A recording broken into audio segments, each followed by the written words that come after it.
It's generally agreed that the golf swing is formed by turning. They mean well, but the expression is somewhat ambiguous. And what does that really end up meaning for us? There are essentially three ways that people try to form the backswing, and one of them is right.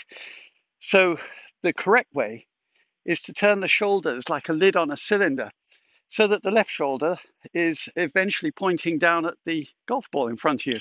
And it's to be done even if you don't see the ball quite so well. If you've got glasses or a big nose, your right eye, which for most people is dominant, might see less well, but it's worth the trade.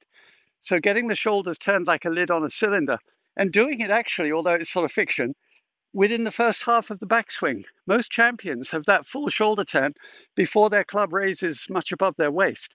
The rest of the swing is the arm travel and the hinge of the wrist. What I see that people use as an alternative is what I call elephant parade. When you play golf, even if you're tall, you have to tip over. Well, even if you're short, you have to tip over a fair amount. And so when you're bent over, even with a driver, your head goes forward and your tailbone goes back. Now, it's very easy as a substitute for turning the shoulders the way I've described to actually turn the hips and legs because they're our powerful, most efficient, available uh, form of movement.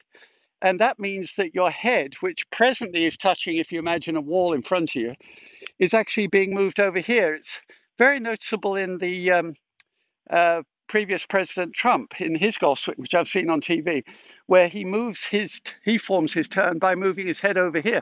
Well, of course, if you do that, you have to do the reverse to hit the golf ball. I don't think it's optimal. Then the other one is really not a turn. People get about halfway through the backswing and then they stop with the body turn and pull with the right arm and shoulder, another of our most powerful sources of movement. And it's as if they're trying to start a giant lawnmower and the tailbone is actually moving over the right heel as they do it. It's not really a turn, and it's commonly caused by people wanting to preserve that perfect line of sight. So this means that you don't have the right forces available to hit the ball, and it often leads to carving the ball out to the right. So when you do it correctly, where you turn your shoulders like a lid on a cylinder, your tailbone is the other end of your body. Your head's touching the wall here. Imagine that your tailbone is touching a wall behind you.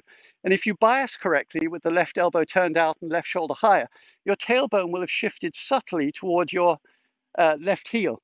Make sure you keep it there, even if you don't see the ball well and you don't feel like you've got quite as long a swing as you might get with these other techniques. I think it's worth the trade.